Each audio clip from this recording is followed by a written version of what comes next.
नमस्कार दोस्तों, स्वागत है आपका अपने चैनल ज्योति ज्योत में। मैं आशा करती हूँ कि आप सभी स्वस्थ होंगे, मंगलमय होंगे। श्रोताओं, आज हम सुनेंगे बुधवार व्रत कथा। बुधवार यानी बुध का दिन।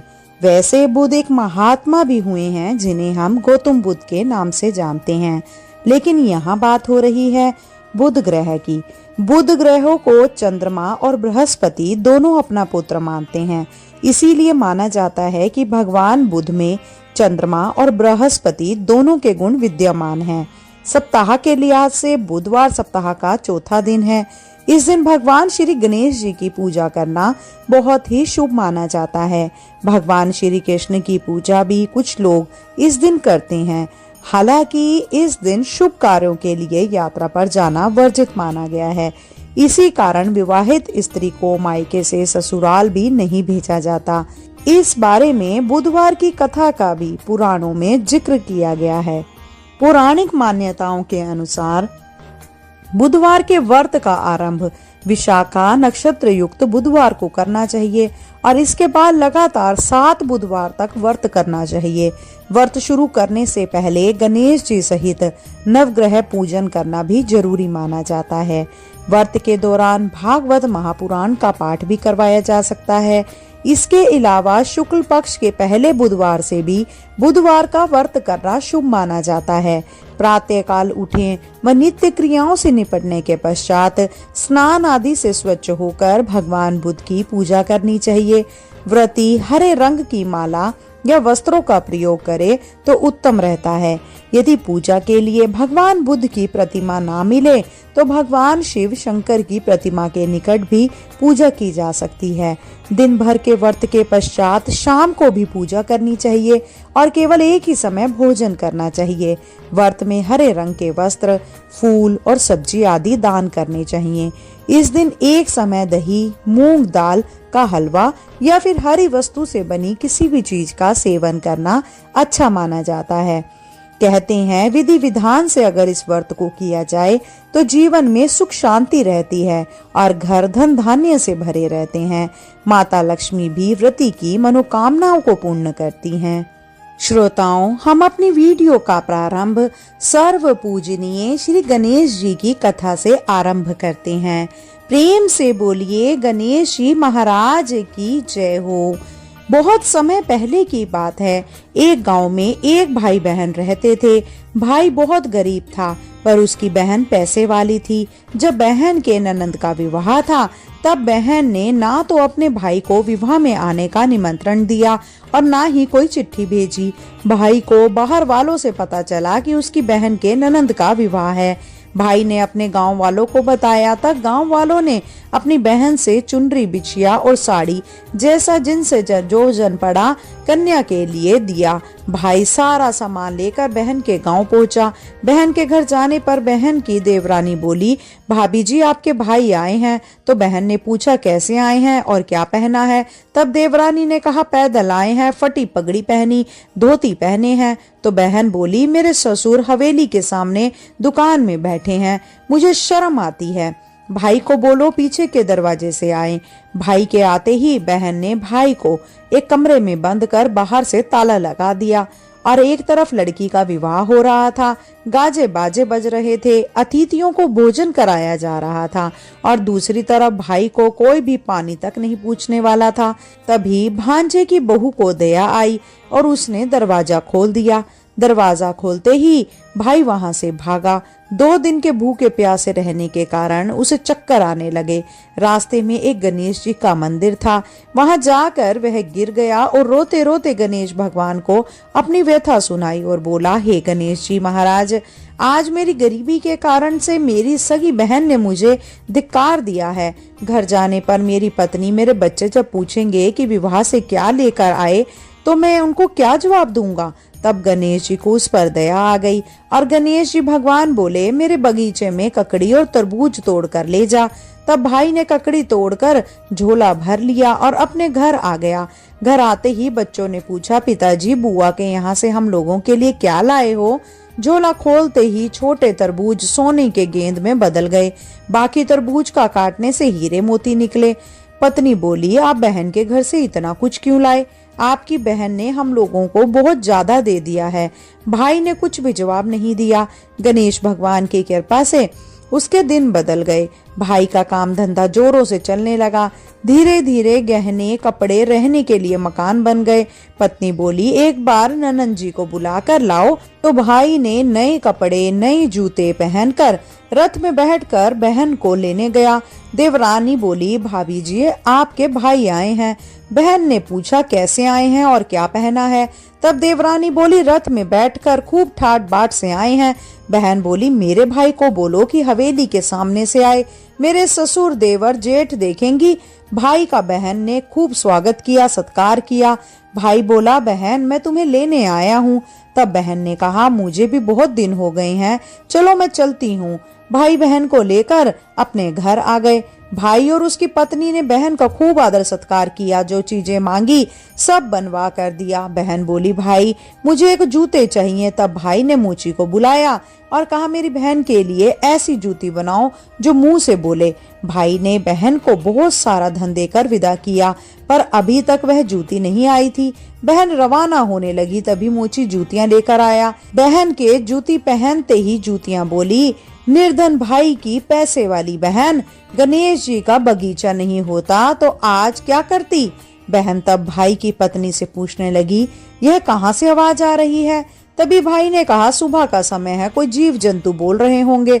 भाई ने घोड़े गाड़ी को जल्दी जाने को कहा और उसके पश्चात बहन के जाते ही पत्नी जिद करके बैठ गई कि जूतियां क्या बोल रही थी। तब पति ने अपनी पूरी आपबीती सुनाई कि कैसे बहन ने मुझे 2 दिन भूखा रखा, कमरे में बंद कर दिया था। भांजे की बहू ने दरवाजा खोला, तब मैं बाहर आया और गणेश जी की शरण में जा पहुंचा। गणेश जी की कृपा से हमारे दिन बदले हैं। उसने अपनी पत्नी को सारी बातें बताई। तब पत्नी बोली कि अगर मुझे मालूम होता तो मैं आपकी बहन को कुछ नहीं देती, मेरा दिया हुआ सब कुछ वापस लेकर आओ। तब पति बोला, गणेश भगवान ने हमें सब दिया है, अगर वह मुझे भूखा प्यासा कमरे में बंद नहीं करती तो मैं गणेश भगवान के मंदिर में ही क्यों जाता? क्या मैं गणेश जी को अपना दुखड़ा सुनाता? तुम अपना मन मैला मत करो और अपने पर श्री गणेश जी की कृपा है और किस चीज की कमी नहीं है। फिर दोनों गणेश जी के आगे झुककर प्रणाम करते हैं और जयकारा लगाते हैं। हे गणेश जी महाराज, जैसी कृपा अपने गरीब भाई की करी वैसे ही सभी भक्तों पर अपनी कृपा बनाए रखना। तो प्रेम से बोलिए, गणेश जी महाराज की जय हो। आइए अब सुनते हैं गणेश जी महाराज की अगली पौराणिक कथा। एक बार देवी तुलसी विवाह हेतु वह ढूंढने के लिए तीर्थ यात्रा पर निकली थी और ढूंढते ढूंढते वह गंगा किनारे पहुंच गई। उस समय गणेश भगवान गंगा किनारे तप कर रहे थे। उन्हें देखते ही देवी तुलसी उन पर मोहित हो गई और उनके मन में गणेश भगवान से विवाह करने की इच्छा उत्पन्न हुई। फिर देवी तुलसी ने गणेश जी के पास जाकर उनका ध्यान भंग कर दिया। आंखें खोलने के बाद गणेश भगवान के सामने देवी तुलसी खड़ी थी, लेकिन सामने एक स्त्री भी थी। इसीलिए अपने क्रोध को नियंत्रण में रखकर गणेश भगवान ने पूछा, आप कौन सी देवी और मेरा ध्यान भंग करने का क्या कारण है? तो जवाब में देवी तुलसी ने अपने परिचय के साथ गणेश जी से विवाह की बात की और उत्तर में गणेश भगवान जी बोले, देवी मैं ब्रह्मचारी हूँ, इस वजह से मैं विवाह नहीं कर सकता। अपने विवाह प्रस्ताव के लिए ना सुनने के बाद देवी तुलसी क्रोधित हो गई और उन्होंने गणेश जी को श्राप दिया कि उनका ब्रह्मचार्य टूटेगा और इनके 2 विवाह होंगे। इस बात पर गणेश भगवान भयंकर क्रोधित हो उठे, क्योंकि एक तो वह स्त्री है, इसीलिए ध्यान बंद करने पर भी गणेश जी ने कुछ नहीं कहा और इतनी विनम्रता से बात करने पर भी उन्हें श्राप दिया गया। फिर गणेश जी ने भी उन्हें तुलसी माता को श्राप दे दिया कि तुम्हारा विवाह शंखचूर्ण नाम के असुर के साथ होगा। एक देवी होकर भी उनका विवाह एक राक्षस से होगा। यह जानकर देवी तुलसी विचलित हो गई और विनायक जी से इस कठोर श्राप से मुक्ति दिलाने की क्षमा याचना करने लगी। फिर गणेश जी को तुलसी देवी पर दया आ गई। वे बोले कि मेरा श्राप तो बदल नहीं सकता, वह तो सच होकर ही रहेगा, लेकिन अगले जन्म में तुम एक पेड़ बनोगी और भगवान महाविष्णु जी को अत्यंत प्रिय होगी। उनकी पूजा में भी तुम्हारा एक महत्वपूर्ण स्थान होगा और कलयुग के इंसानों को तुम मोक्ष का मार्ग दिखाओगी, लेकिन तुमने मेरा तप भंग किया है और मुझे ब्रह्मचारी होकर भी 2 विवाह का श्राप दे दिया है। इसीलिए मेरी किसी भी प्रकार की पूजा में तुम निषेध रहोगी। और इसी प्रकार देवी तुलसी गणेश भगवान की पूजा में निषिद्ध हो गई। प्रेम से बोलिए गणेश भगवान की जय। श्रोताओं, आइए अब सुनते हैं गणेश जी के विवाह की कथा। भगवान गणेश का मुख हाथी का है और एक दांत भी टूटा हुआ है। इन्हीं 2 कारणों की वजह से उनका विवाह नहीं हो पा रहा था। इस बात से गणेश जी महाराज अक्सर नाराज रहा करते थे। एक दिन एक देवता के आग्रह पर विनायक जी ने उनके विवाह में अपनी उपस्थिति दर्शाने गए। विवाह स्थल पर पहुंचने के बाद कुछ देवताओं ने मिलकर गणेश जी का समय पर विवाह न होने का कारण उपहास किया, जिससे गणेश जी बहुत ही अधिक नाराज हो गए। और उसी दिन उन्होंने ठान लिया कि जब तक मेरा विवाह नहीं होता तब तक मैं किसी भी देवता का विवाह नहीं होने दूंगा। गणेश भगवान के पास विवाह और अन्य संदेश लाने का काम उनके प्रिय वाहन मूषक राज करते थे।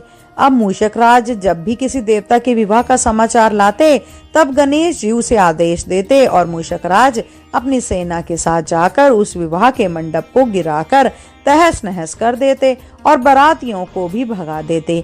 इस तरह गणेश जी और मूषक राज की मिली भक्त की वजह से किसी भी देवता का विवाह नहीं हो पा रहा था। गणपति जी के व्यवहार से तंग आकर सभी देवी देवता भगवान शिव और माता पार्वती जी के पास जाकर पहुंचे और इस विराट समस्या का समाधान मांगने लगे। भगवान शिव और माता पार्वती ने कहा कि इसका हल तो आपके केवल ब्रह्मदेव जी के पास ही मिल सकता है। कृपया करके आप ब्रह्मलोक को जाइए। और तब माता पार्वती और महादेव जी को प्रणाम करके सभी देवी देवता ब्रह्मा जी के पास प्रकट हुए। देवताओं की समस्या को ठीक से सुनने के बाद ब्रह्मा जी ने अपने योग शक्ति से 2 कन्याओं का निर्माण किया। कन्याओं का नाम था रिद्धि और सिद्धि। वह दोनों ब्रह्मा जी की मानस पुत्रियां थी। उन्हें लेकर ब्रह्मा जी गणेश महाराज के पास गए और उनसे अपनी पुत्रियों को ज्ञान एवं शिक्षा प्रदान करने का निवेदन करने लगे। ब्रह्मा जी का मान रखने के लिए एकदंत भगवान ने रिद्धि और सिद्धि को शिक्षा देना आरंभ किया। फिर उसी दिन के बाद से जब भी मूषक राज किसी विवाह की खबर लेकर आते हैं, उस वक्त रिद्धि और सिद्धि गणेश जी को अपनी बातों में उलझा कर रखती थी।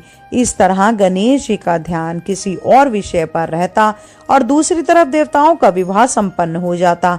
एक दिन बुद्धि के देवता भगवान गणेश जी को यह बात समझ में आ गई, लेकिन उनके क्रोध में आने से पहले ही ब्रह्मदेव अपनी दोनों पुत्रियों के साथ वहां पर प्रकट हो गए। रिद्धि और सिद्धि को सामने देखते ही गणेश जी का क्रोध बढ़ने लगा, किंतु विनायक जी के मुख से कोई भी शब्द निकलने से पहले ही भगवान ब्रह्मदेव ने कहा कि हे गणेश जी, आपने स्वयं ही मेरी पुत्रियों को शिक्षा दी है और अब मुझे इन दोनों की विवाह योग्य कोई वर नहीं मिल पा रहा। मेरी आपसे विनती है कि आप ही रिद्धि और सिद्धि से विवाह करके मुझे धन्य कीजिए। परम पिता ब्रह्मदेव जी की शांत वाणी को सुनकर गणेश जी का क्रोध शांत हो गया और वे उस विवाह प्रस्ताव के लिए हंसी खुशी राजी हो गए। विवाह के बाद अपनी दोनों पत्नियों से उन्हें 2 पुत्र प्राप्त हुए, जिनका नाम रखा गया शुभ और लाभ। तो प्रेम से बोलिए भगवान गणेश जी की जय हो। आइए अब सुनते हैं गणेश जी की पूजा पाठ में सुनी जाने वाली पौराणिक कथा। एक गांव में एक सेठ और सेठानी रहते थे। वे बहुत ही धार्मिक प्रवृत्ति के थे और वे गणेश जी के अनन्य भक्त थे। वे दोनों बिना चूके हर बुधवार को गणेश जी का व्रत रखते थे और शाम को ब्राह्मणों को भोजन कराने के बाद अपना व्रत खोलते थे। सेठ जी का काफी बड़ा परिवार था। वे सब आपस में बड़े प्यार और भाईचारे से रहते थे, लेकिन सेठानी और सेठ की कोई संतान नहीं थी। इस विषय पर परिवार और गांव के लोग आपस में बहुत बातें किया करते थे। सभी लोग सेठानी को बांझ बुलाते थे। यह सभी बातें सुनकर सेठ और सेठानी बहुत दुखी होते थे। एक बुधवार के दिन सेठ और सेठानी भगवान गणेश जी की पूजा संपन्न करा के मंदिर से बाहर आ रहे थे। तभी उन्हें सीढ़ियों पर एक छोटा सा बच्चा अकेले बैठा हुआ दिखा। बालक को देखते ही दोनों उसके पास गए और पूछा कि तुम्हारे माता पिता कहाँ हैं। लेकिन बच्चे ने अभी तक ठीक से बोलना नहीं सीखा था, इसीलिए वह बोला ही नहीं। और दोनों सेठ और सेठानी बच्चे के पास शाम तक बैठे रहे। तब तक पंडित जी और सेठ जी और उनके नौकरों ने आसपास जाकर बच्चे के माता पिता को खोजने की कोशिश की, लेकिन उन्हें बच्चे के माता पिता या बच्चा खोने की कोई खबर ही ना मिली। फिर पंडित जी ने सेठ और सेठानी को वह बच्चा अपने घर ले जाने के लिए कह दिया। साथ में यह भी कहा कि अगर बच्चे के माता पिता यहाँ आते हैं तो मैं स्वयं आपके पास आऊंगा। तब सेठ और सेठानी की खुशी का ठिकाना नहीं रहा। वे दोनों खुशी खुशी उस नन्हे बालक को अपने साथ घर लेकर आ गए। सेठानी ने बच्चे का नाम अपने आराध्य भगवान श्री गणेश जी के नाम पर गणेश रख दिया और बड़े ही प्यार और दुलार से उसका पालन और पोषण करने लगे। कुछ दिनों के बाद उसी गांव में एक ठग पति पत्नी आए। उनका इरादा गांव के सबसे अमीर आदमी को ठगने का था। वे दोनों ठग गणेश मंदिर की सीढ़ियों पर बैठकर सोच विचार कर रहे थे। तभी वहां पर पंडित जी आए और गांव में अनजान लोगों को देखते ही उनसे पूछने लगे कि आपका बच्चा खो गया है। दोनों चोरी चकारी के लिए बहाना ढूंढ रहे थे, इसीलिए उन दोनों ने तुरंत ही हाँ कह दिया। और इसके पश्चात तब पंडित जी ने कहा कि चिंता की कोई बात नहीं है, आपका बच्चा एक सेठ जी के घर पर पल रहा है। पंडित जी उन दोनों ठग को सेठ जी के घर पर ले गए। गणेश के माता पिता आ गए। यह खबर सुनकर सेठ और सेठानी बहुत दुखी हुए। सेठ जी ने उन दोनों पति और पत्नी को एक रात के लिए अपने अतिथि गृह में ठहराया। अब वह दोनों ठग सिर्फ मौके की फिराक में ही थे। उसी रात सभी लोग सो जाने के बाद वे ठग एकाएक करके सभी कमरों की तलाशी करने लगे। फिर वे दोनों तिजोरी वाले कमरे में पहुंच गए। छानबीन के वक्त होने वाली छोटी मोटी आवाजों से सेठ जी का एक नौकर जाग गया और आवाज की दिशा में तिजोरी वाले कमरे के नजदीक आ गया। उसने चुपके से अंदर जब झांक कर देखा तो दोनों ही मेहमान कीमती सामान चुरा रहे थे। नौकर ने यह देखते ही धीरे से उस कमरे के बाहर की कुंडी लगा दी और जोर जोर से बोलकर पूरे घर में हल्ला गुल्ला मचा दिया। शोरगुल की आवाज सुनते ही घर के सभी लोग इकट्ठा हो गए। तब सेठ जी ने उन दोनों चोर पति पत्नी को कमरे से बाहर निकाला और सुबह ही पंचायत में हाजिर कर दिया। सेठ जी ने सरपंच जी को पूरा मसला बताया और कहा कि यह दोनों तो चोर हैं। अब हम पुत्र गणेश को इन दोनों को नहीं देंगे। लेकिन वे दोनों ठग पति पत्नी अपनी जिद पर ही अड़ गए और बच्चे को ले जाने की जिद करने लगे। सरपंच जी ने इस गंभीर समस्या का एक तोड़ निकाला।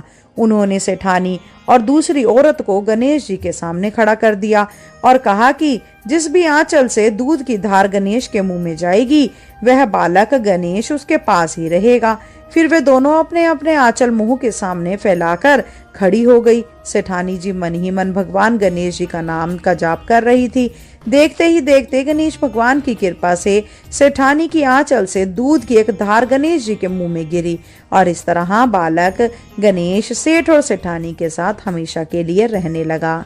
बोलिए गणेश जी भगवान की जय। श्रोताओं, आइए अब सुनते हैं बुधवार व्रत की कथा। पौराणिक ग्रंथों में बुधवार के व्रत की कथा कुछ इस प्रकार से है।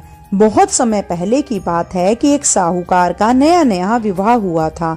उसकी पत्नी मायके गई हुई थी। नया नया विवाह था, नई नई उमंग थी। साहूकार का परिवार भी कुछ खास बड़ा नहीं था। जो रिश्तेदार थे उनके घर बहुत दूर थे। अब साहूकार को अकेलापन खाया जा रहा था। उससे रहा ना गया और साहूकार जब जा पहुंचा ससुराल, साहूकार की बड़ी आभक्त हुई। लेकिन ससुराल में तो अपनी पत्नी से खुलकर बात करना दूर, सूरत देखना तक मुश्किल हो रहा था। अगले ही दिन साहूकार ने कह दिया कि विदाई की तैयारी कर लीजिए, हमें निकलना है। अब संयोगवश वह दिन था बुधवार का। सास ससुर ने समझाने का प्रयास किया कि बेटा आज बुधवार का दिन है, इस दिन बेटी की विदाई नहीं करते और ना ही ऐसा करने का रिवाज है। बिटिया की विदाई क्या, किसी भी शुभ कार्य के लिए यात्रा पर जाना बुधवार के दिन शुभ नहीं माना जाता। लेकिन साहूकार नहीं माना और कहा मैं इन सब बातों को नहीं मानता, आप हमें जाने का आशीर्वाद दीजिए। अब अपने दामाद के आगे सास ससुर की कहाँ चलने वाली थी। मन मसोर कर तैयारी करनी पड़ी। बेटी की विदाई कर दी। अब चलते चलते रास्ते में साहूकार की पत्नी को प्यास लग जाती है। साहूकार जैसे पानी लेने के लिए जाता है तो वापस आते ही उसकी हैरानी का कोई ठिकाना नहीं रहता। अपने ही हमशक्ल को गाड़ी में पत्नी की बगल में बैठे देखता है। उसकी पत्नी भी एक शक्ल के दो दो व्यक्तियों को देखकर परेशानी में पड़ गई और कि उसका पति कौन सा है। जैसे ही साहूकार ने पत्नी के पास बैठे व्यक्ति से पूछा कि वह कौन है, तो पलट कर जवाब दिया कि भैया, मैं तो फला नगर का साहूकार हूँ और फला नगर से अपनी पत्नी को लेकर आ रहा हूँ। तुम बताओ, तुम कौन हो जो मेरा वेश धार करके यहाँ आकर कबाब में हड्डी बनने के लिए आधम के हो। ऐसे बहसबाजी करते करते दोनों में झगड़ा बढ़ गया। झगड़े को देखते हुए राज्य के सिपाही वहां आ पहुंचे और साहूकार को पकड़ लिया। अब सिपाही भी चक्कर में कि दोनों की शक्लें तो एक समान हैं। उन्होंने साहूकार की पत्नी से पूछा कि उसका पति इनमें से कौन सा है। वह बेचारी क्या जवाब देती। तब साहूकार ने हाथ जोड़ लिए और भगवान से विनती करने लगा कि हे भगवान, यह आपकी कैसी माया है। तभी आकाशवाणी हुई कि मूर्ख, याद कर, कुछ देर पहले ही तूने अपने सास ससुर की आज्ञा ना मानकर भगवान बुद्ध का अपमान किया और बुधवार के दिन तू अपनी पत्नी को लेकर चल पड़ा, जबकि तुझे इस दिन गमन नहीं करना चाहिए था। वह स्वयं बुद्ध देव हैं जो तुम्हें सबक सिखाने के लिए तुम्हारे वेश में हैं। तब साहूकार ने कान पकड़कर माफी मांगी और आगे से कभी भी ऐसा ना करने का वचन किया और बुधवार को नियम पूर्वक व्रत पालन करने का संकल्प लिया। तब जाकर साहूकार के रूप में प्रकट हुए बुद्ध देवता अंतर ध्यान हुए और साहूकार अपनी पत्नी को ले जाकर घर जा पहुंचा। इस घटना के पश्चात साहूकार और उसकी पत्नी दोनों नियमित रूप से बुधवार का व्रत पालन करने लगे। मान्यता है कि जो भी व्यक्ति इस कथा को कहता है या सुनता है या फिर पढ़ता है, उसे बुधवार का दिन यात्रा करने से किसी तरह का दोष नहीं लगता और समस्त सुखों की प्राप्ति होती है। बुध ग्रह की शांति और सर्व सुख के इच्छुक स्त्री पुरुष बुधवार के इस व्रत कर सकते हैं। ज्ञान, बुद्धि, कार्य, व्यापार आदि में उन्नति के लिए भी बुधवार का व्रत बेहद शुभ और फलदायी माना जाता है। बुधवार के दिन बुध देवता के साथ साथ भगवान गणेश जी की पूजा का भी विधान है। बोलिए श्री गणेश भगवान की जय, बुध ग्रह की जय। श्रोताओं, आइए अब रसपान करते हैं माँ अन्नपूर्णा माता के महाव्रत की कथा का। एक समय की बात है, काशी निवासी धनंजय की पत्नी का नाम सुलक्षणा था। उसे अन्य सब सुख प्राप्त थे, केवल निर्धनता ही उसके दुख का एकमात्र कारण थी। यह दुख उसे हर समय सताता रहता था। एक दिन सुलक्षणा पति से बोली, स्वामी, आप कुछ उद्यम करो तो काम चले। इस प्रकार कब तक काम चलेगा? सुलक्षणा की बात धनंजय के मन में बैठ गई और वह उसी दिन विश्वनाथ शंकर जी को प्रसन्न करने के लिए बैठ गया और कहने लगा कि हे देवादिदेव विश्वेश्वर, मुझे पूजा पाठ कुछ आता नहीं है करना, केवल आपके भरोसे बैठा हूँ। इतनी विनती करके वह 2-3 दिन भूखा प्यासा बैठा रहा। यह देखकर भगवान शंकर ने उसके कान में अन्नपूर्णा अन्नपूर्णा अन्नपूर्णा कहा। इस प्रकार 3 बार कहा। यह कौन क्या कह गया? इसी सोच में धनंजय पड़ गया कि मंदिर से आते ब्राह्मणों को देखकर पूछने लगा, पंडित जी, अन्नपूर्णा कौन है? ब्राह्मणों ने कहा, तू अन्न छोड़ बैठा है सो तुझे अन्न की ही बात सूझती है। जा घर जाकर अन्न ग्रहण कर। धनंजय घर गया, स्त्री से सारी बात कही। वह बोली, नाथ, चिंता मत करो, स्वयं शंकर जी ने यह मंत्र दिया है, वे स्वयं ही खुलासा करेंगे। आप फिर जाकर उनकी आराधना करो। धनंजय फिर जैसे का तैसा पूजा में बैठ गया और रात्रि में शंकर जी ने आज्ञा दी और कहा, तू पूर्व दिशा में चला जा। वह अन्नपूर्णा का नाम जपता जाता और रास्ते में फल खाता, झरनों का पानी पीता जाता। इस प्रकार कितने ही दिनों तक ऐसा चलता रहा। वहां उसे चांदी सी चमकती वन की शोभा देखने में आई, सुंदर सरोवर देखने में, या उसके किनारे कितनी ही अप्सराएं झुंड बनाकर बैठी थी। एक कथा सुनती और सब मिलाकर मां अन्नपूर्णा इस प्रकार बार बार कहती थी, यह अगहन माघ मास की उजली रात्रि थी और आज से ही व्रत का आरंभ था। जिस शब्द की खोज करने वह निकला था उसे वह सुनने को मिला। धनंजय ने उनके पास जाकर बोला, हे देवियों, आप यह क्या करती हो? उन सब ने कहा, हम सब मां अन्नपूर्णा का व्रत करती हैं। धनंजय ने पूछा, व्रत पूजा करने से क्या होता है? यह किसी ने किया भी है? इसे कब किया जाए? कैसा व्रत है? कैसी विधि है? मुझे भी विस्तार से बतलाओ। वे कहने लगी, इस व्रत को सब कोई कर सकते हैं। 21 दिन तक के लिए 21 गांठ का सूत लेना चाहिए। 21 दिन यदि ना बने तो एक दिन उपवास करें। यह भी ना बने तो केवल कथा सुनकर प्रसाद लें। निराहार रहकर कथा कहें और कथा सुनने वाला कोई भी ना मिले तो पीपल के पत्तों को रखकर सुपारी और घी कुमारी वृक्ष को सामने कर दीपक को साक्षी सूर्य, गायें, तुलसी और महादेव को बिना कथा सुनाए मुंह में दाना ना डाले। यदि भूल से कुछ पड़ जाए तो एक दिवस फिर उपवास करें। व्रत के दिन क्रोध बिल्कुल ना करें, झूठ बिल्कुल ना बोलें। धनंजय बोला, इस व्रत को करने से क्या होगा? वे कहने लगी, इसके करने से अंधों को नेत्र मिले, लूलों को हाथ मिले, निर्धन के घर धन आए, बांझ को संतान मिले, मूर्ख को विद्या आए। जो जिस कामना से व्रत करे माँ उसकी इच्छा वैसी ही पूरी करे। वह कहने लगा, बहनों, मेरे पास भी धन नहीं है, विद्या नहीं है, कुछ भी तो नहीं है। मैं तो दुखिया हूँ, दुखिया ब्राह्मण हूँ। मुझे इस व्रत का सूत दोगी? हाँ भाई, तेरा कल्याण हो, हम तुम्हें अवश्य देंगी। ले, इस व्रत का मंगल सूत ले। धनंजय ने व्रत किया। व्रत पूरा हुआ। तभी सरोवर में से 21 खंड की सुवर्ण सीढ़ी हीरा मोती जड़ी हुई प्रकट हुई। धनंजय जय अन्नपूर्णा कहता जाता था। इस प्रकार कितनी ही सीढ़ियां उतर गया तो क्या देखता है कि करोड़ों सूर्य से प्रकाशमान अन्नपूर्णा का मंदिर है। उसने सामने सुवर्ण सिंहासन पर माता अन्नपूर्णा विराजमान है। सामने भिक्षा हेतु शंकर भगवान खड़े हैं और देवांगनाएं चवर डुलाती हैं। कितनी ही हथियार बांधे पहरा देती हैं। धनंजय दौड़कर जगदम्बा के चरणों में गिर गया। देवी उसके मन का क्लेश जान गई। धनंजय कहने लगा, माता, आप तो अंतर्यामी हो, आपको अपनी दशा क्या बताऊं? माता बोली, मेरा व्रत किया है, जा, संसार तेरा सत्कार करेगा। माता ने धनंजय की जीवा पर बीज मंत्र लिख दिया। अब तो उसके रोम रोम में विद्या प्रकट हो गई। इतने में क्या देखता है कि वह काशी विश्वनाथ के मंदिर में खड़ा है। माँ का वरदान ले धनंजय घर आया। सुलक्षणा से सारी बात कही। माताजी की कृपा से उसके घर में संपत्ति उमड़ने लगी।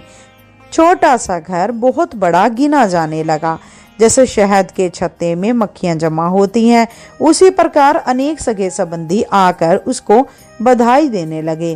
कहने लगे, इतना धन और इतना बड़ा घर, सुंदर संतान, नहीं तो इस कमाई का कौन भोग करेगा? सुलक्षणा से संतान नहीं है, इसीलिए तुम दूसरा विवाह करो। अनिच्छा होते हुए भी धनंजय को दूसरा विवाह करना पड़ा और सती सुलक्षणा को सोत का दुख उठाना पड़ा। इस प्रकार दिन बीत गए। फिर अगहन मास आया। नए बंधन से बंधे पति से सुलक्षणा ने कहा कि हम व्रत के प्रभाव से सुखी हुए हैं, इस कारण यह व्रत छोड़ना नहीं चाहिए।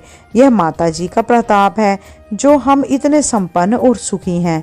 सुलक्षणा की बात सुनकर धनंजय उसके यहाँ आया और व्रत में बैठ गया। नई बहू को इस व्रत का खबर नहीं थी। वह धनंजय के आने की राह देख रही थी। दिन बिताते गए और व्रत पूर्ण होने में 3 दिवस बाकी थे कि नई बहू को खबर पड़ी। उसके मन में ईर्ष्या की ज्वाला दहकने लगी थी। सुलक्षणा के घर आ पहुंची और उसने वहां भगदड़ मचा दी। वह धनंजय को अपने साथ ले गई। नए घर में धनंजय को थोड़ी देर के लिए निंद्रा ने आ दबाया। इसी समय नई बहू ने उसका व्रत का सूत तोड़कर आग में फेंक दिया। अब तो माताजी का क्रोध जाग गया। घर में एकदम से आग लग गई। सब कुछ जल कर राख हो गया और सुलक्षणा जान गई और पति को फिर अपने घर ले आई। नई बहू रूठ कर पिता के घर जा बैठी। पति को परमेश्वर मानने वाली सुलक्षणा बोली, नाथ, घबराना नहीं, माता जी की कृपा अलौकिक है। पुत्र को पुत्र हो जाता है पर माता को माता नहीं होती। अब आप श्रद्धा और भक्ति से आराधना शुरू करो, वे जरूर हमारा कल्याण करेंगी। धनंजय फिर माता के पीछे पड़ गया। फिर वही सरोवर सीढ़ी प्रकट हुई, उसमें मां अन्नपूर्णा कहकर वह उतर गया। वह जा माता के चरणों में रुदन करने लगा। माता प्रसन्न होकर बोली, यह मेरी स्वर्ण की मूर्ति ले, उसकी पूजा करना, तू फिर सुखी हो जाएगा। जा, तुझे मेरा आशीर्वाद है। तेरी स्त्री सुलक्षणा ने श्रद्धा से मेरा व्रत किया है, उसे मैंने पुत्र दिया है। धनंजय ने आंखें खोली तो खुद को काशी विश्वनाथ के मंदिर में खड़ा पाया। वहां से फिर उसी प्रकार घर को आया। इधर सुलक्षणा के दिन चढ़े और महीने पूरे होते ही पुत्र का जन्म हुआ। गांव में आश्चर्य की लहर दौड़ पड़ी। इस प्रकार उसी गांव के निसंतान सेठ के पुत्र होने पर उन्होंने मां अन्नपूर्णा का मंदिर बनवा दिया। उसमें माता जी धूमधाम से पधारी, यज्ञ किया और धनंजय को मंदिर के आचार्य का पद दे दिया गया। जीविका के लिए मंदिर की दक्षिणा और रहने के लिए बड़ा सुंदर सा भवन दिया। धनंजय स्त्री पुत्र सहित वहां रहने लगा। माता जी की चढ़ावे में भरपूर आमदनी होने लगी। उधर नई बहू के पिता के घर डाका पड़ा, सब लुट गया। वे भीख मांगकर पेट भरने लगे। सुलक्षणा ने यह सुना तो उन्हें बुलावा भेजा, अलग घर में रख लिया और उनके अन्न वस्त्र का प्रबंध कर दिया। धनंजय, सुलक्षणा और उसका पुत्र माता जी की कृपा से आनंद से रहने लगे। माता जी ने जैसे इनके भंडार भरे, हे माता रानी, वैसे सबके भंडार भरना। इस कथा को सुनने वाले और सुनाने वाले और हुंकारा भरने वाले सभी पर अपनी कृपा बनाए रखना, उनके मनोरथ पूर्ण करना। बोलिए अन्नपूर्णा माता की जय। जय गणपति सद्गुण सदन, कविवर बदन कृपाल, विघ्न हरण मंगल करण, जय जय गिरजालाल। जय जय जय गणपति गणराजू, मंगल भरण करण शुभ काजू। जय गज बदन सदन सुख दाता, विश्व विनायक बुद्धि विधाता। वक्रतुंड शुचि शुंड सुहावन, तिलक त्रिपुंड भाले मने भावन। राजत मणियुक तन मुरमाला, स्वर्ण मुकुट सिर नयन विशाला। पुस्तक पाणि कुठार त्रिशूल, मोदक भोग सुगंधित फूलम। सुंदर पीतांबर तन साजित, चरण पादुका मुनि मन राजित। धनी शिव सुवन शरणानन भ्राता, गौरी ललन विश्व विख्याता। रिद्धि सिद्धि तव चमर सुधारे, मूषक वाहन सोहत द्वारे। कहो जन्म शुभ कथा तुम्हारी, अति शुचि पावन मंगलकारी। एक समय गिरिराज कुमारी, पुत्र हेतु तप की नह भारी। भयो यज्ञ जब पूर्ण अनुपा, तब पहुँचो तुम धरी द्विज रूपा। अतिथि जानी के गोरी सुखारी, बहुविधि सेवा करी तुम्हारी। अति प्रसन्न हवे तुम वर दीना, पुत्र मातु पुत्र हित जो तप कीना। मिले ही पुत्र तुहि बुद्धि विशाला, बिना गर्भ धारण यही काला।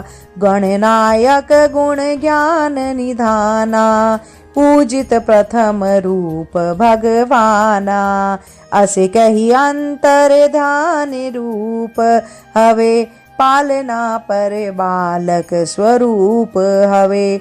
बनी शिशुरुदन जभई तुम ठाना, लखी मुख सुख नहीं गोरी समाना। सकल मगन सुख मंगल गावही, नाभते सुरन सुमन वर्षावही।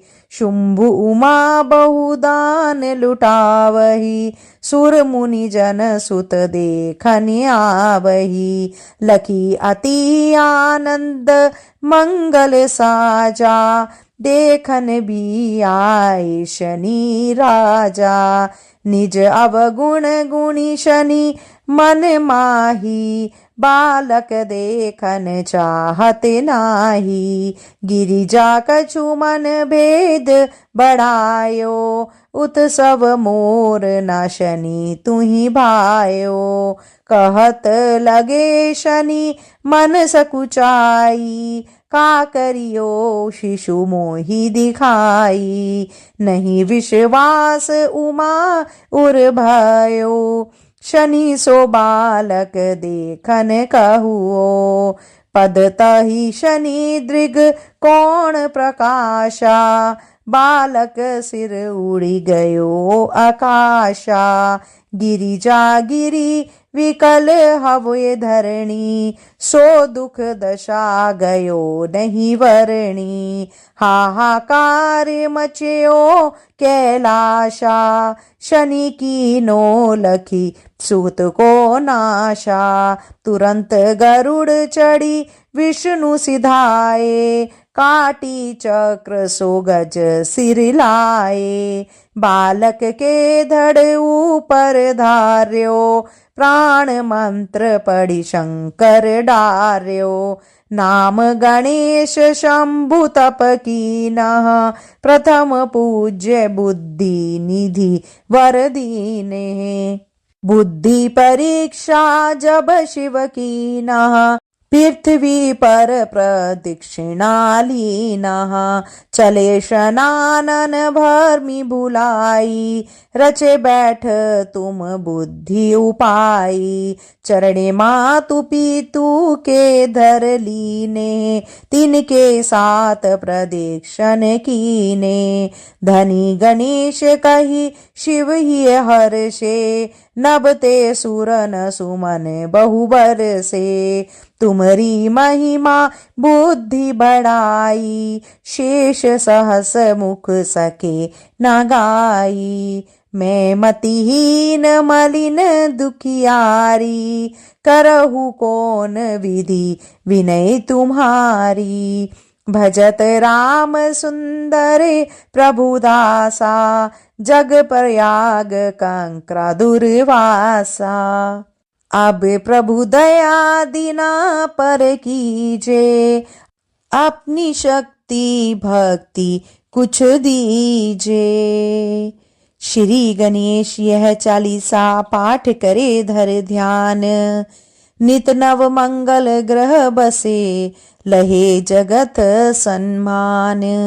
सबंध अपने सहस्त्र दश, ऋषि पश्चिमी दिनेश।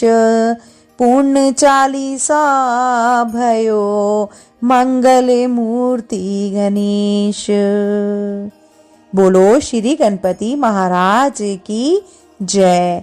हे गणपति जी, इस कथा को सुनने वाले सभी श्रोताओं के मनोरथ पूर्ण करना, उनको स्वस्थ रखना, उनके घर में खुशहाली लाए, सभी मनोरथ को पूरा करना। श्रोताओं, अगर आपने इन कथाओं का आनंद लिया हो तो कृपया करके वीडियो को लाइक और शेयर करें। इसी के साथ साथ अगर चैनल पे नए हैं तो कृपया करके सब्सक्राइब अवश्य कीजिए। आज के लिए इतना ही। शीघ्र मिलते हैं नई वीडियो नई जानकारी के साथ। जब तक के लिए जय श्री कृष्णा, राधे राधे।